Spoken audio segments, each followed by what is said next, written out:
जय हिंद एवरीवन। तो आज हम लोग एक कैंडिड टॉक रखने वाले हैं एमटीएस एग्जाम।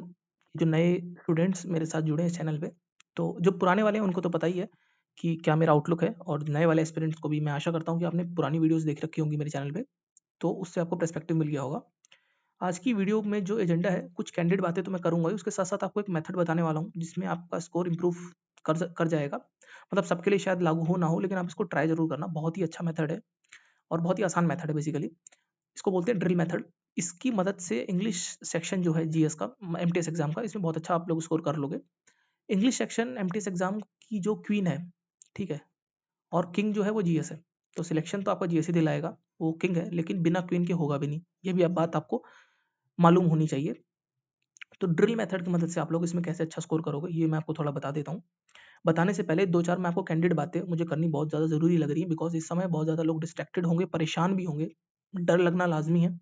और अगर डर लग रहा है तो मान के चलो कि आप सीरियस हो, तभी आपको डर लग रहा है। बिकॉज जो सीरियस नहीं उसको तो क्या ही फर्क पड़ेगा, एग्जाम हो ना हो, बिग डील। एनीवेज, तो मैं आपको एक छोटी सी सलाह ये देने वाला हूँ कि प्लीज़ अभी जो आपके एग्जाम्स, अब जो आपने साइड में एग्जाम देखे होंगे, जैसे कि अभी आरआरबी का एग्जाम है और तमाम एग्जाम्स रेलवे वगैरह के भी आ रहे होंगे, तो प्लीज़ इन सब एग्जाम्स को भी साइड लाइन कर दो। 1 से 1.5 महीना बचा है एग्जाम के लिए। और इन 1 डेढ़ महीने में कुछ आप ऐसे झंडे गाड़ने वाले हो नहीं कि आपको लगे कि नहीं नहीं मैं ये भी पढ़ता जाऊंगा पैरेलल में, रेलवेज का या फिर जो भी एग्जाम्स अभी आ रहे हो मार्केट में, मुझे ज़्यादा जानकारी है नहीं। रेलवेज का मुझे अभी देखने को मिला, तो मैंने आपको बता दिया कि जो अदर एग्जाम्स हैं, प्लीज़ थोड़े दिनों के लिए हाथ जुड़वा लो मेरे से। उन एग्जाम्स को साइड कर दो थोड़े दिनों के लिए। 1 डेढ़ महीने में कुछ होने वाला है नहीं, ठीक है। अगर, क्योंकि देखो, एमटीएस एग्जाम में मैं ये नहीं बोलता कि लक से सिलेक्शन होता है, लेकिन कहीं ना कहीं कुछ पॉइंट्स में तो लक है इसमें, कुछ पॉइंट्स में। मतलब पूरा एक होल नंबर में भी नहीं, पॉइंट्स में है, इसमें थोड़ा सा लक का फैक्टर है। उस दिन मान लो कैसे क्वेश्चन आ गए जीएस के, आपके पढ़े हुए आ गए, बस इसके अलावा लक की कोई औकात नहीं इस एग्जाम में। तो प्लीज साइडलाइन कर दो इस एग्जाम को। 1 डेढ़ महीने की बात है यार, मिड दिसंबर या फिर एंड ऑफ दिसंबर में आपका एग्जाम हो जाएगा। तो क्या ही हो जा रहा है 1 डेढ़ महीने में, तो प्लीज साइडलाइन कर दो। साइडलाइन करते ही आप देखोगे कि आपकी आधी उलझन जो है ना वो खत्म हो जाएगी। एक बार दिल पे पत्थर रखो, बोलो कि यार छोड़ो, साल भी देखो खत्म होने वाला है 2025।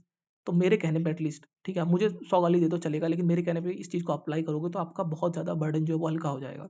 दूसरी बात, साइडलाइन करना। दूसरी बात ये है कि इस समय आप यूट्यूब पर प्लीज़ जो है, अभी जो नए नए लोग कुछ नई नई चीज़ें, नई नई खबरें फैलाते रहते हैं, जो थोड़े हैं ऐसे चंचल तत्व, ये काम करेंगे।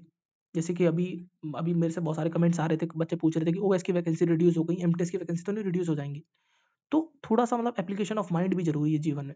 देखो, ओएस की जो है नई पोस्ट आई थी, आई आई होप कि, आई थिंक ये टीए के ऊपर की कोई पोस्ट होती है। तो वो एक नई पोस्ट इंक्लूड करी गई जो कि प्रमोशन से होती थी। अब गवर्नमेंट ने ऐसा सोचा कि नहीं, इसको डायरेक्ट फिल कर लेते, बिकॉज़ काफ़ी सारी पोस्ट खाली थी और प्रमोट लोग होके आ नहीं पा रहे थे। तो गवर्नमेंट को लगा कि नहीं, ऐसे भर लेना चाहिए। तो देखो, उसका उस चीज़ का केस अलग है। ये लेवल 1 की जॉब है यार एमटीएस की। इसमें इसमें क्यों ही पोस्ट कम होंगी? हाँ, कहीं 100-200 हो गई किसी ज़ोन में, वो बात अलग है। लेकिन अब आम तौर पे ये देखा गया है वैकेंसीज़ इंक्रीज़ ही होती हैं, बिकॉज़ अभी बहुत सी वैकेंसीज़ रिपोर्ट नहीं हुई हैं। तो ये सब केस आपके साथ नहीं होगा। तो इसलिए यूट्यूब की जी ये जो फालतू की वीडियो, इनसे तो दूर रहना ही रहना है। दूसरी बात ये जो कुछ और लोग भी हैं, नई-नई चीज़ें कराते रहेंगे। एक बात मेरी कान खोल के सुन लो, अगर आप लोग प्रीवियस ईयर पेपर्स या फिर जो अभी पेपर्स हुए हैं पोस्ट फेज़ के और सीजीएल के जो पेपर्स, अगर आप खुद से नहीं देखोगे, कोई आपको एनालिसिस करके दे रहा है यूट्यूब पर, तो आप समझ लो कि आप सिलेक्शन से दूर हो रहे हो। नहीं होगा सिलेक्शन। मुझे ज़िंदगी के 11 साल बीत गए हैं और जब-जब मैंने एग्ज़ाम्स क्लियर करे, तब-तब मैंने यही पाया है कि उन प्रीवियस ईयर पेपर्स को मैंने खुद से एनालाइज़ करा है। कोई आपको करा देगा तो कुछ नहीं, उसकी दुकानें चलेंगी, उसका घर चलेगा, आपका कुछ नहीं जाएगा। कोई मदद नहीं मिलने वाली, क्योंकि जब आप अपनी आँखों से देखोगे ना, तो चीज़ें अलग तरीके से दिखेंगी। बस समझदार व्यक्ति हो तो इतना कर लो, बाकी तो मैं आपको बड़े भाई के रूप में, छोटे भाई के रूप में भी मान लो, तो मैं यही समझा सकता हूँ। ये 2 चीज़ें कर लो तो काफ़ी दिमाग आपका हल्का हो जाएगा। इसके अलावा भी कोई उलझन हो तो आप लोग मुझे मेल भी कर सकते हो, कमेंट बॉक्स में बता भी सकते हो। अगर बताने लायक ओपनली बता सकते हो तो ठीक है, अदरवाइज़ मेल का तो द्वार आपके लिए खुला ही हुआ है। थोड़ा मैं लेट रिप्लाई हो जाता है करने में, बट मैं कर दूँगा सबका रिप्लाई।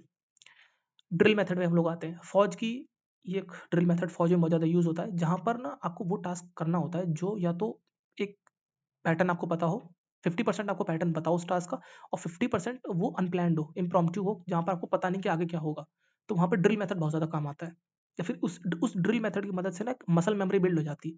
तो आप मसल, जैसे टाइपिंग वगैरह जो लोग करते हैं तो वो जानते हैं, ये ड्रिल होती है टाइपिंग भी, एक मसल मेमोरी बिल्ड होती है। तो उस मेथड का हम लोग कैसे इंग्लिश सेक्शन में हम लोग यूज़ कर सकते हैं, मैं आपको एग्ज़ाम्पल से समझाता हूँ। सिविल सर्विसेज एग्जाम, यूपीएससी जो आईएएस बनने का एग्जाम होता है, इसकी मैं अटेम्प्ट देता था, तो फिर मैंने इसमें भी ड्रिल मेथड मैंने भी कहीं से सीखा है, ठीक है। तो इसमें होता दरअसल क्या है कि जैसे मैं पेपर्स देता था, तो मैं जैसे एग्ज़ाम में 9:30 बजे पेपर हमारे सामने प्रेज़ेंट हो जाता है, तो वो फिज़िकल कॉपी आती, सामने पेपर रख देते, तो पहले के 30 सेकंड में कुछ नहीं करता था, सिर्फ़ मैं अगल-बगल में देखता था, मतलब लोगों को नहीं, सिर्फ़ गर्दन इधर और गर्दन इधर-इधर करता था, ऐसे-ऐसे, ठीक है? उसके बाद मैं तुरंत पेपर खोलता था, 5 मिनट केवल पेपर फ्लिप करता था मैं, ठीक है? आप समझ रहे हैं ड्रिल मेथड कैसे होता है ये मेथड। 5 मिनट मैंने पेपर सिर्फ़ फ्लिप करा, 2 घंटे का पेपर होता है ना, तो 5 मिनट मैंने पेपर फ्लिप करा बस। और फ्लिप करने के साथ-साथ सिविल सर्विस एग्ज़ाम में क्या होता है ना कि पॉलिटी, इकोनॉमी इन सब के क्वेश्चन्स आते हैं, तो ये सेक्श क्वेश्चन अलग-अलग होते हैं। मान लो 10 क्वेश्चन पॉलिटी के हैं, तो वो एक जगह होंगे, इकोनॉमी के एक जगह होंगे। तो उन फ्लिप करने के दौरान मैं क्वेश्चन बस देखता था ऊपर-ऊपर से कि क्वेश्चन क्या है, अच्छा पॉलिटी का है, तो मैं उस जगह लिख देता था ऊपर पेंसिल से कि पॉलिटी का सेक्शन है, ये इकोनॉमी का सेक्शन है। ऐसे बस 5 मिनट में ये करता था। बस ये करने के बाद पेपर बंद कर दिया, 100 क्वेश्चन देख लिए मैंने, पेपर बंद कर दिया और मैं स्माइल करता था, सिर्फ़ मुस्कुराता था। 30 सेकंड में मुस्कुराता था। उसके बाद बचे हुए 30 सेकंड में मतलब आप देख रहे हो कैसे एक पूरी ड्रिल चल रही है। उसके बाद बचे हुए 30 सेकंड में मैं पानी पीता था थोड़ा-सा पानी 1 घूँट जिससे सिर्फ़ मेरा गला गीला हो जाए और गहरी साँस लेता था। उसके बाद मैं उठाता था पेन और कुत्तों की तरह नहीं और उसके बाद सॉरी उसके बाद मैं बहुत ही बुरी तरीके से पेपर सॉल्व करना स्टार्ट कर देता था। मतलब फुल थ्रॉटल में और मतलब समझ मैं रॉ रख रहा हूँ चीज़ों को, फुल थ्रॉटल में पेपर सॉल्व करना मैं स्टार्ट कर देता था। और उसके बाद रिज़ल्ट्स भी अच्छे आते थे, ऐसी बात नहीं कि मैं हमेशा फेल ही हुआ हूँ। 2023 का मैंने मेंस भी लिखा है। वो बात अलग है कि मेंस से फेल हो गया, लेकिन रिजल्ट्स आए। तो कहने का मतलब ये है कि एक ड्रिल हमको करनी है, ये प्रॉपर ड्रिल है, इसका कोई लॉजिक नहीं है। अब आप बोलोगे इस 5 मिनट में क्या जादू हो जाएगा? हिंदुस्तान में जितने भी लोग पेपर देते होंगे 5-6 लाख, 10 लाख लोग, उन 10 लाख लोगों में से 8 से 9 लाख लोग इन 5 मिनट में ही बाहर हो जाते हैं। इन 5 मिनट में 8 से 9 लाख लोग बाहर हो जाते हैं।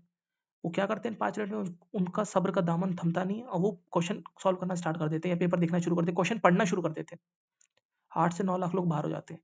सिर्फ़ 1 लाख लोग सीरियस वाले, अच्छे वाले बच्चे बचते हैं बस। ये अहमियत होती है ड्रिल की। आप समझ रहे हो कितनी ज़्यादा ड्रिल की अहमियत है। तो इस ड्रिल के मेथड को हम लोग एमटीएस में कैसे इस्तेमाल करेंगे, अब ये थोड़ा समझते हैं हम लोग। और sorry for using that word कुत्ता, मुझे बड़ा अजीब लग रहा है यार, बट मैं अब दोबारा रिकॉर्ड करने वाला हूँ नहीं, ठीक है? तो इस ड्रिल मेथड को हम लोग एमटीएस में कैसे इस्तेमाल करेंगे? देखो एमटीएस एग्ज़ाम में 25 क्वेश्चन आते हैं। अब यहाँ पर तो ऐसे डिस्ट्रीब्यूशन होता नहीं है कि इंग्लिश का ये सेक्शन इधर डिवाइड है, वो उधर, कुछ नहीं, वो सब एक फ्लो में ही होता है। वो सब मिक्स होता है ना, तो अलग-अलग डिवाइडेड है नहीं, तो हम लोग इसमें क्या डिवाइड करेंगे, एक तो वोकैब का सेक्शन होता है और एक स्पॉटिंग द एरर का सेक्शन होता है और एक कॉम्प्रिहेंशन वाला पार्ट होता है, रीडिंग वाला पार्ट बोल देते हैं, ठीक है? ठीक है, ये क्या हो गया? ओके, तो ये 3 पार्ट में डिवाइड होता है। अब इसमें हमको ड्रिल मेथड कैसे बिठाना है? ड्रिल मेथड बिठाने बिठाने से पहले थोड़ा हमको ये मेरी घर की प्रैक्टिस है भाई, मैंने 1 साल प्रैक्टिस करता था। 9:30 बजे घर पे पेपर देता था मैं, तब जाके ये चीज़ वहाँ पे फाइनल डे पे मैं कर पाऊँगा। ये एक दिन नहीं सो के उठ के चला गया, हो गया, नहीं। तो उसको करना कैसे थोड़ा ये समझ लो।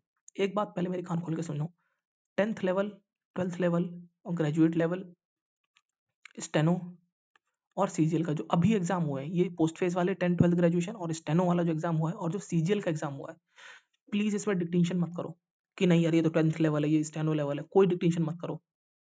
एग्ज़ाम हॉल में अगर क्वेश्चन आ गया ना पीक्यूआरएस का, तो किसको बोलोगे? एग्ज़ामिनर को बोलोगे कि एसएससी को मेल करोगे? कोई नहीं सुनने वाला। आपको भी पता कोई नहीं सुनने वाला। अंत में क्या होगा, बाहर हो जाओगे और फिर बस मतलब रोने ऐसी शक्ल बना लोगे, कोई मतलब नहीं उससे। फिर बोलोगे, क्रिटिसाइज़ करोगे, नहीं ऐसा है, वैसा है, ये चोर है, वो फलाना-ढिकाना, सब पता है सबको क्या करते हैं। तो इससे बेटर है कोई डिक्टेशन मत रखो, सब बराबर मानो। मान के चलो पीक्यूआरएस आ जाएगा, मान के चलो कॉम्प्रिहेंशन आ जाएगा, उतना टफ नहीं आएगा, आसान आ जाएगा आपके क्योंकि थोड़ा-सा आपका मतलब 10th लेवल एग्ज़ाम है, थोड़ा आसान दे देंगे, लेकिन पीक्यूआरएस सिंपल वाले दे देंगे ना, छोटी-छोटी लाइन्स रहती हैं जो 4 उसको दे देंगे। तो इसकी मदद से पहले आपको एक एग्ज़ामिनर का जो अभी करंट का एग्ज़ामिनर है, जो पेपर सेटर है करंट का, उसका माइंडसेट समझना है, पहली बात। ठीक है? अभी देखो मैं आपको बता रहा हूँ कैसे आपको ड्रिल करनी है। पहली बात तो ये आपने समझा एग्ज़ाम को, अभी करंटली पैटर्न चल रहा है। 2022, 23 और 24 एमटीएस जो पहले होता था, जब टीसीएस कराता था, इन पेपर्स को तो आप गो थ्रू कर ही रहे होगे, कर भी लिया होगा अब तक तो मैं कई बार गला फाड़-फाड़ के बोल चुका हूँ। इन पेपर्स को देखते रहना, 25-25 क्वेश्चन इसके देखने हैं और जो इनमें क्वेश्चन्स आते हैं, उन सब क्वेश्चन्स को देखना है। सीजीएल वाले तो अलग से खास करके बिकॉज़ अभी जो बिल्कुल ना निखर के आया है पैटर्न। पोस्ट फेज़ में क्या हुआ, स्टेनो में क्या हुआ, वो गया भाड़ में। मतलब करना है उन क्वेश्चन्स को लेकिन जो निखर के आया ना पैटर्न अब, वो निखर के सीजीएल में आया अच्छे से कि हाँ यार इस लेवल के क्वेश्चन्स आएँगे। तो इसको बिल्कुल मतलब मेन फ्रेम में इसी को रखना है और 22, 23, 24 इनसे आपको प्रैक्टिस करते रहना है लगातार। इतना तो काम हो गया जो ऑफिशियल है अपने पास, ठीक है? इतना ऑफिशियल अपने पास डेटा इतना ही है और ये मत समझना बहुत ज़्यादा क्वेश्चन है, कुछ ज़्यादा नहीं है, इतने तो ज़्यादा प्रैक्टिस करोगे तभी आपकी ये ड्रिल मेथड काम आएगा। इसके बाद ड्रिल मेथड लगाना कैसे? इतना तो आपने देख लिया, इससे आपने अपना कंटेंट तैयार कर लिया, इससे आपने ये समझा कि एग्ज़ामिनर कैसा पूछता आया है, टीसीएस वाले ने कैसे पूछा, अभी फिलहाल वाला कैसे पूछ रहा है, सब आपको यहाँ से समझ आ गया।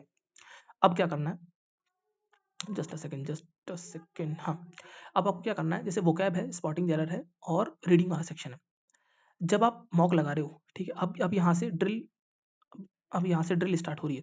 जब आप मॉक लगाते हो तो क्वेश्चन मिक्स आएंगे सब, 1 से लेकर 25 तक, ठीक है, या फिर 26 से लेकर 50 तक, कैसे भी अगर क्वेश्चन आ गए, मान लो एक साथ आते हैं ना क्वेश्चन, तो उन 25 क्वेश्चन में से आपके सामने वोकैब का पहला क्वेश्चन आ गया, तो आप प्रैक्टिस ये करोगे मॉक टेस्ट में, अगर वो रिपीटेड वोकैब है, अगर आपने यहाँ पर पढ़ी है वो, तो तुरंत आपको उसको तुरंत सॉल्व करोगे, ठीक है, तुरंत आपने सॉल्व करी, नहीं पढ़ी तो उसको मार्क फॉर रिव्यू कर दिया। स्पॉटिंग एरर वाला क्वेश्चन आया, फिर मान लो तीसरा चौथा क्वेश्चन स्पॉटिंग एरर का आ गया, तो वहां पे ड्रिल कैसे लगेगी आपकी, ये प्रैक्टिस करनी है आपको मॉक टेस्ट में।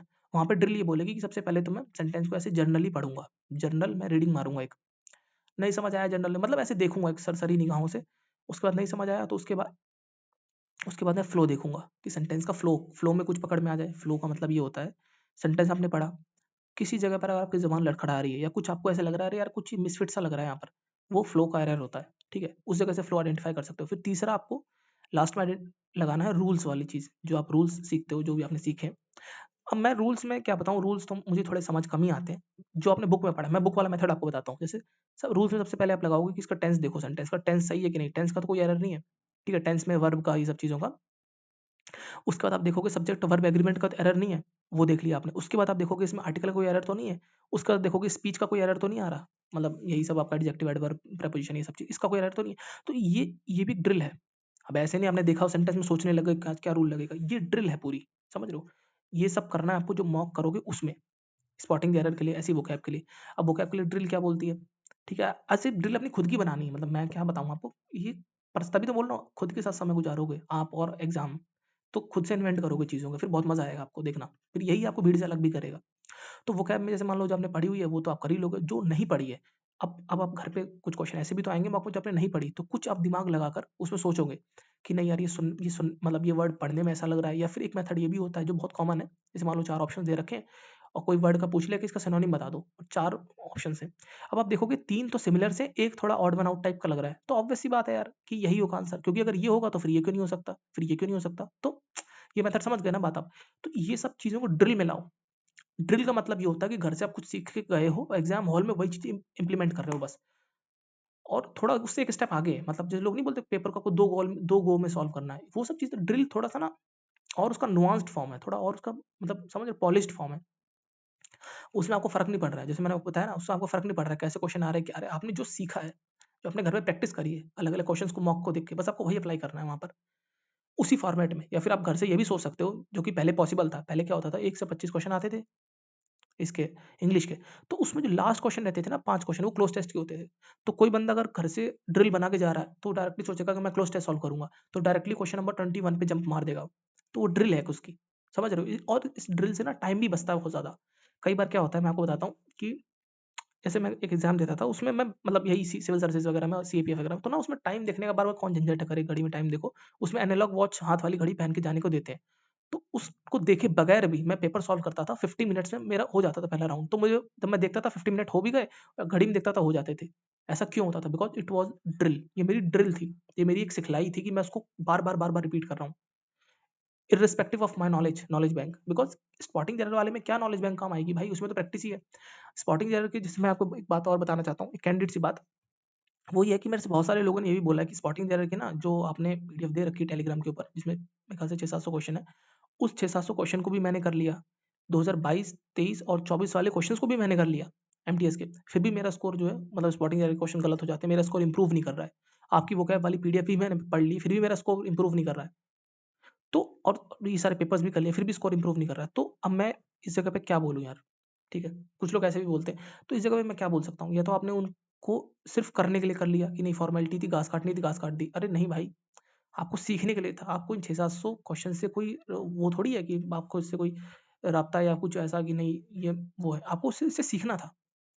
वही ड्रिल वाली बात, ये ड्रिल आपको सीखनी थी कि नहीं, अगर ऐसा क्वेश्चन आता है तो इसको इस नज़र से देखा जाता है, टाइप से करा जाता है। अब ड्रिल का मतलब समझ पा रहे हो ना? कि क्योंकि ना काफ़ी नुआंस चीज़ है, तो मैं कैसे बताऊँ? एक ड्रिल ना, ड्रिल ड्रिल होती है, कदम-ताल जिसको बोलते हैं, लेफ्ट राइट ऐसे करते हुए जाते हैं, बस वही चीज़ है। तो आपको इन, जैसे मान लो स्पॉटिंग एरर वाले क्वेश्चन है, इसमें भी आपको यही देखना है कि कैसे 600-700 क्वेश्चन में अलग-अलग क्वेश्चन आप देखोगे कि इसमें ये फॉर्मेट लग रहा है, इसमें ये फॉर्मेट लग रहा है, तो उससे आप वाकिफ़ हो आप, और वही आपको एग्ज़ाम हॉल में इम्प्लीमेंट करना है बस सेम। क्वेश्चन गलत है, सही है, वो बात की बात है। अभी ये ड्रिल ही तो होती थी, मैं ड्रिल ही करता था जिससे मैं सिविल सर्विसेज में भी कट ऑफ बता देता था कि इस पेपर में इतनी कट ऑफ जाएगी। वो ड्रिल ही है जो लास्ट ईयर मैंने एमटीएससी कट ऑफ बताई थी, अभी मैंने सीजीएल कट ऑफ बताई, वो ड्रिल ही कह रही है मेरी कि ये ऐसे काम होगा।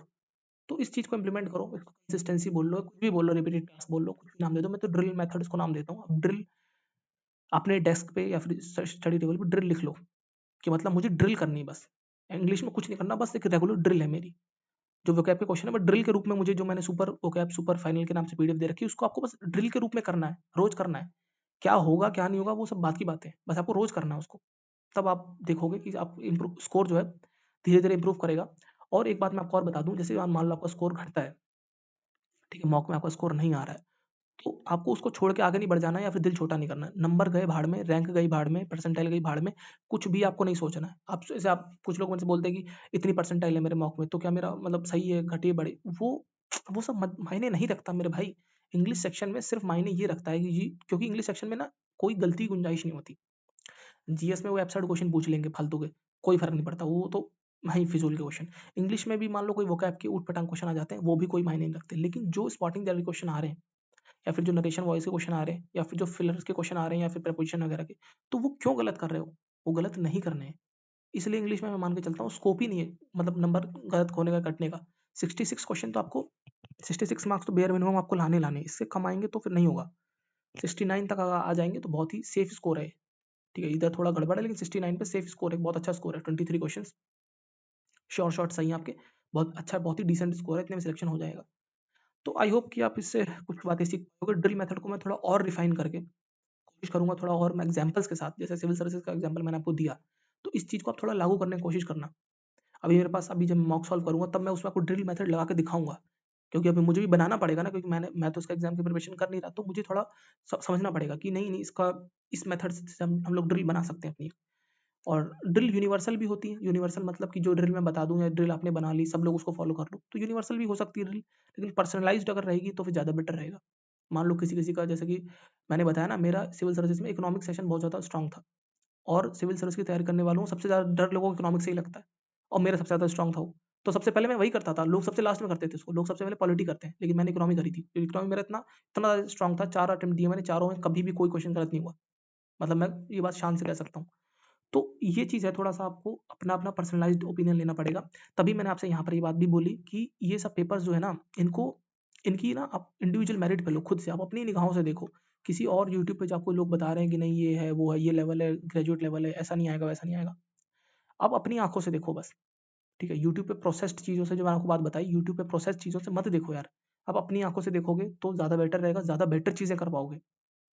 समझ पाओगे कि हाँ यार, नया पैटर्न में क्या बदलाव आया है टीसीएस से। अभी मैं बता दूँ आपको, आप मान लोगे हाँ ठीक है, ऐसा कोई और बता देगा हाँ ठीक है। तो जब भाई ओशो जो कहते हैं, मैं कहा ताखन देखी, तो अपनी आँखों से देखो तभी बोलो, तभी मानो उस चीज़ को। तो बाकी ड्रिल मेथड अभी मैं और कोशिश करूँगा, थोड़ा और उसको पॉलिश करूँ ऐसे, क्योंकि मुझे सैटिस्फैक्शन नहीं मिल रहा कि अभी ड्रिल मेथड में आपको सही से एक्सप्लेन कर पाया हूँ। ठीक है, जिस दिन मुझे सैटिस्फैक्शन मिल जाएगा तो फिर मैं आपको बता दूँगा। ये सब कुछ चीज़ें हैं जो आप मेरी अप्लाई करोगे तो आपको बहुत हेल्प मिलेगी। जैसे स्टैंडर्ड क्वेश्चंस मैं बोलता हूँ, जब एग्ज़ाम आप क्लियर कर लोगे ना, तब आप बोलोगे कि हाँ यार, सही बात बोली थी, स्टैंडर्ड क्वेश्चन के दम पे सिलेक्शन होता है। ऐसे ड्रिल मेथड आप यूज़ करो इंग्लिश में, बहुत मज़े आने वाले हैं आपको, बहुत अच्छा स्कोर इससे आएगा। और जीएस के लिए एक्टिव रिकॉल, ठीक है, एक्टिव रिकॉल ये बहुत ही बेहतरीन मेथड है, बहुत ही उबाऊ और बहुत ही झिलाऊ मेथड है, लेकिन 99% सक्सेस रेट है इसमें। तो यही 3 चीज़ें हैं। और इंग्लिश सेक्शन में आपको और स्पेसिफिक प्रॉब्लम हो ना, मैं तो चाह रहा हूँ अपनी स्पेसिफिक प्रॉब्लम बताओ, ताकि मैं ना, जितना आप डॉक्टर को अपनी बीमारी बताओगे, उतना ज़्यादा बेहतर इलाज हो सकता है। आप ऐसी बीमारी मत बताते ना, जैसे यहाँ पे किसी कैंडिडेट ने शायद कमेंट किया, मैं कैंडिडेट को कुछ नहीं बोल रहा हूँ, लेकिन मैं जनरल परसेप्शन बता रहा हूँ। लोग ऐसा बोलते हैं कि मैंने ये भी कवर कर लिया, स्पॉटिंग की पीडीएफ कवर कर ली, प्रीवियस ईयर भी कवर कर लिए, वोकैब भी कवर कर ली, फिर भी नंबर नहीं आ रहे। तो आप खुद समझ सकते हो बात को यार, इतना कुछ करने के बाद भी आपका स्कोर नहीं आ रहा है, इसके बाद भी आपके स्पॉटिंग के क्वेश्चन गलत हो रहे हैं मॉक टेस्ट में, तो कमी कहाँ रही है? कमी या तो आपको सॉल्व करने में रही है, या तो आपको समझने में रही है, या फिर आप बहुत ज़्यादा वीडियोज़ के पीछे भाग रहे हो, बहुत अलग-अलग वीडियोज़ देख रहे हो, फिर उनके नोट्स बना रहे हो, और फिर सोच रहे हो कि नहीं हो जाएगा नंबर, तो उससे सबसे नहीं होगा, करने से होता है, ना कि देखने से। बस आई होप कि आप लोग मेरी बात को समझ पाए होंगे, और इस मेथड को यूज़ ज़रूर करना, ड्रिल मेथड को। ज़िंदगी के किसी भी चीज़ में आप इस्तेमाल कर सकते हो, ठीक है? कोई अगर आप समझ आदत पड़ जाती है ना ड्रिल मेथड से, तो इंग्लिश में बहुत ज़्यादा ये चीज़ कारगर साबित हो सकती है। अगर अभी तो फिलहाल हमको पैटर्न नहीं पता है, लेकिन अगर टीसीएस ऐसा पैटर्न होता ना, तो मैं आपको अभी अभी की तुरंत आपको ड्रिल बता देता कि ये ड्रिल करके जाना एग्ज़ाम हॉल में, और आप झंडे गाड़ के आओगे। लेकिन अब पैटर्न ही बदल गया, वेंडर बदल गया, तो मेरे लिए थोड़ा-सा मुश्किल है इस चीज़ को करना, लेकिन अभी मॉक टेस्ट के थ्रू मैं आपको एक्सप्लेन कर दूँगा। और अपने मैं दोबारा रिपीट कर देता हूँ, अपने जो प्रॉब्लम्स हो English specific please comment box में बताना, क्योंकि इंग्लिश में अगर नंबर कम है दोस्त तो यार हो नहीं पाएगा, ठीक है? क्योंकि इंग्लिश में ना लोग करके जाते हैं, अच्छे नंबर लाते हैं इंग्लिश में। जीएस तो देखो सबकी प्रॉब्लमैटिक है ही। सीजीएल वाले बंदे भी अगर मान लो बैठते हैं तो वो इंग्लिश अच्छा करके ही जाते हैं। जीएस तो लगभग सब लोग उसमें स्ट्रगल कर ही रहे हैं, लेकिन इंग्लिश तो सब अच्छा स्कोर करते हैं, और इंग्लिश में अगर स्कोर डिप कर रहा है आपका, then it's very challenging, seriously. मिलते हैं अगली वीडियो में, तब तक के लिए गुड बाय, जय हिंद।